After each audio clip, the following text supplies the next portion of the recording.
पहला सुख निरोगी काया।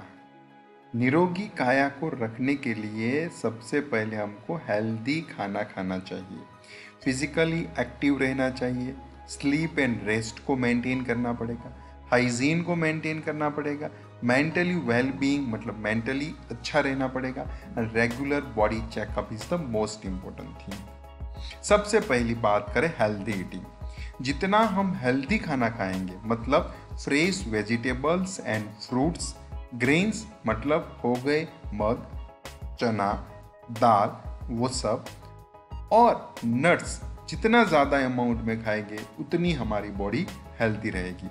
आपको दिन में मैक्सिमम टू मैक्सिमम पानी पीना है।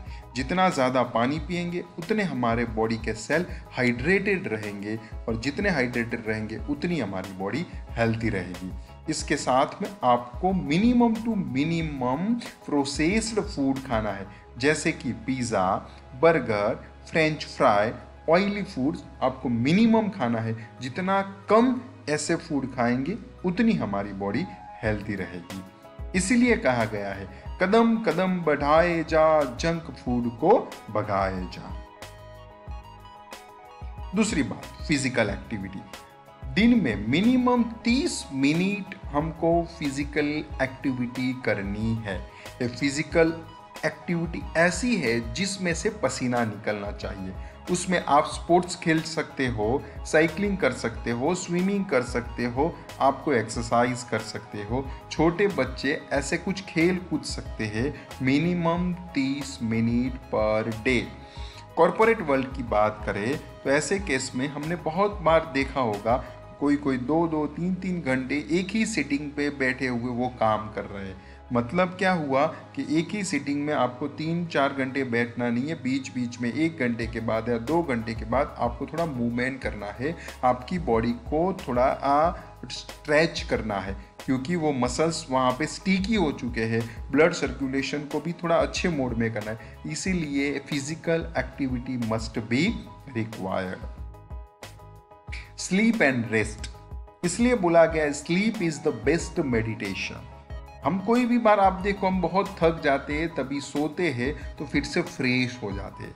इसलिए स्लीप एंड रेस्ट बहुत बड़ी और अच्छी बात है, और स्लीप ज़रूरी है। इसलिए बोला गया है और लिखा भी गया है कि एडल्ट नीड्स मतलब जो पुख्त वय के लोग हैं उसको 7 से 9 घंटे की नींद रेगुलर पैटर्न में लेनी चाहिए। इतनी नींद लोगे तो दूसरे दिन हम फ्रेश मूड में काम कर सकेंगे। Relaxation technique is also most important. कभी कभी हम ज़्यादा थक जाते हैं तो कभी 5-10 मिनट के लिए हम जस्ट अपना सिर ऐसे रख के सो जाते हैं, थोड़ी आंखें बंद कर लेते हैं, वो हुआ रिलैक्सेशन टेक्निक। रिलैक्स हो गए फिर से हम काम करना स्टार्ट करते हैं। और एक बड़ी बात, regular sleep walk cycle is the most important thing is that. उसका मतलब क्या हुआ, समझो कि मैं एग्जाम्पल के थ्रू आपको समझाता हूँ। हम हर रोज 10 बजे सोते हैं, सुबह 6 बजे उठते हैं, तो हर रोज की बात हुई, उसको हम बोलते हैं रेगुलर स्लीप वॉक साइकिल। सोने का समय आपका फिक्स है, सुबह उठने का समय फिक्स है। मगर जिन लोगों का सोने का समय फिक्स, कभी कोई 2 बजे सोते हैं, सुबह 8 बजे 9 बजे उठते हैं, कभी 12 बजे सोते हैं, कभी 8 बजे सो जाते हैं, मतलब आपका सोने का तरीका रेगुलर नहीं है, उठने का तरीका रेगुलर नहीं है। उसकी वजह से हमारी बॉडी के ऊपर इफेक्ट हो रही है, और उसकी वजह से कभी कभी हमारी बॉडी जो है वो हेल्दी ने अनहेल्दी इफेक्ट क्रिएट करती है। इसकी वजह से हम बीमार पड़ते हैं।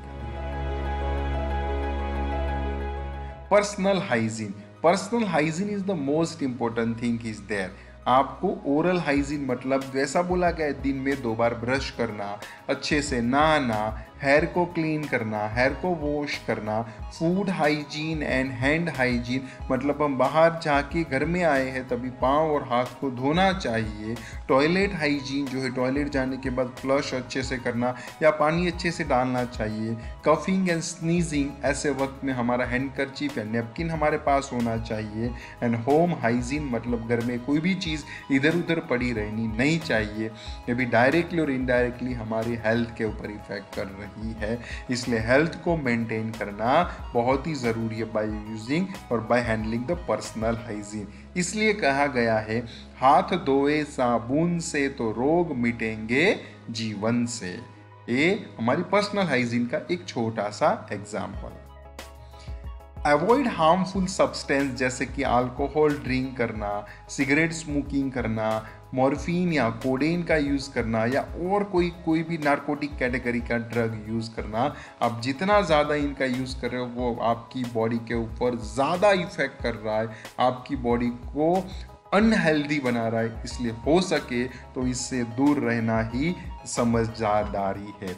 इसके ऊपर एक स्लोगन लिखा हुआ है, नशे की मार सबसे बड़ी मार, बर्बाद करे सुखी परिवार। आप इसमें से कोई भी चीज़ के पीछे पड़े हुए हो, कोई ड्रिंकर है, कोई स्मोकर है, कोई ड्रग्स के पीछे है, आपका सुखी परिवार बर्बाद हो सकता है। इसलिए कम से कम मैं आपको रिक्वेस्ट करता हूँ कि आप नशे की जड़ में आ चुके हो तो उससे निकलिए, जल्दी से जल्दी निकल जाइए, क्योंकि वो आपके परिवार के लिए और आपके हेल्थ के लिए भी उतना ही ज़रूरी है।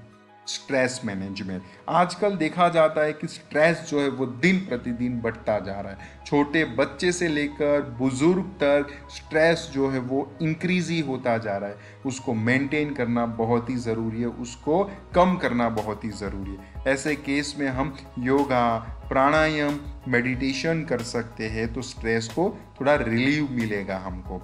आपका अच्छा समय स्पेंडिंग कीजिए नेचर के साथ। नेचर में आप कोई जगह पे घूमने जाइए, खेतों में घूमने जाइए, वहाँ पे थोड़ा रेस्ट कीजिए, ग्रीनरी को देखिए, आपका मन प्रफुल्लित हो जाएगा, आपको स्ट्रेस कम से कम होगा। आपको जो भी चीज़ में अच्छा लगता हो वो कीजिए। किसी को पेंटिंग अच्छा लगता हो, किसी को खेलना अच्छा लगता हो, किसी को अपने दोस्तों के साथ, किसी को अपने परिवार के साथ समय बिताना अच्छा लगता हो, जो भी करना पड़े कीजिए और अपने स्ट्रेस को मैनेज कीजिए, तो ही हम अच्छी हेल्दी लाइफस्टाइल जी पाएंगे।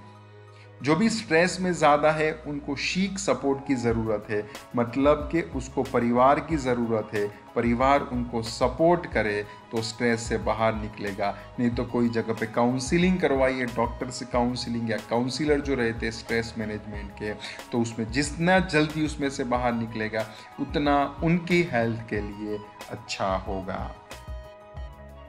माइंडफुलनेस, मतलब अपने दिमाग को ज़्यादा क्रिएटिव मोड में काम कीजिए।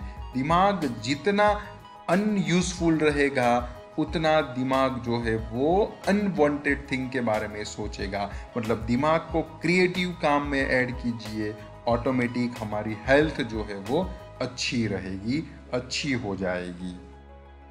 अपनी बॉडी को रेगुलर चेकअप करवाते रहिए और उसमें से कुछ भी डाउटफुल मिले तो उसको डॉक्टर के पास जाके अपनी ट्रीटमेंट, जितना जल्दी डिसीज़ को समझ में आएगा, जितना जल्दी डायग्नोस हो पाएगा, उतनी ट्रीटमेंट हम जल्दी ले पाएंगे और हम हेल्दी लाइफस्टाइल जी पाएंगे। लिसन टू योर बॉडी, हमारी बॉडी कुछ भी अंदर हो रहा है वो सिम्टम्स के थ्रू हमको बता रही है, और वही जो भी इश्यूज़ है वो डॉक्टर के साथ शेयर कीजिए और हमको हमारी बॉडी को हेल्दी और अपने जीवन को हेल्दी रखने का ट्राई कीजिए।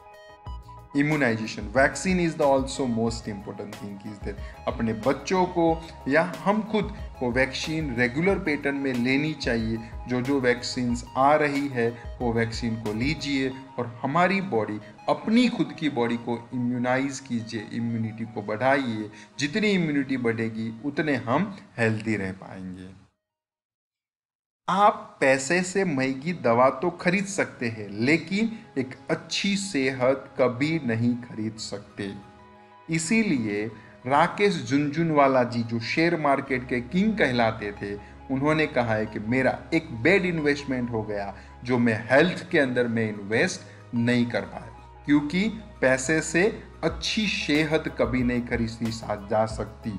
अच्छी सेहत खरीदने के लिए आपको खुद को कुछ करना पड़ेगा।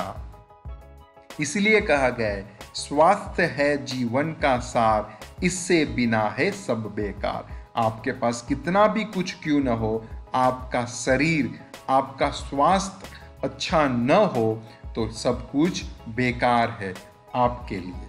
Thank you very much for watching Pharma Josh YouTube channel.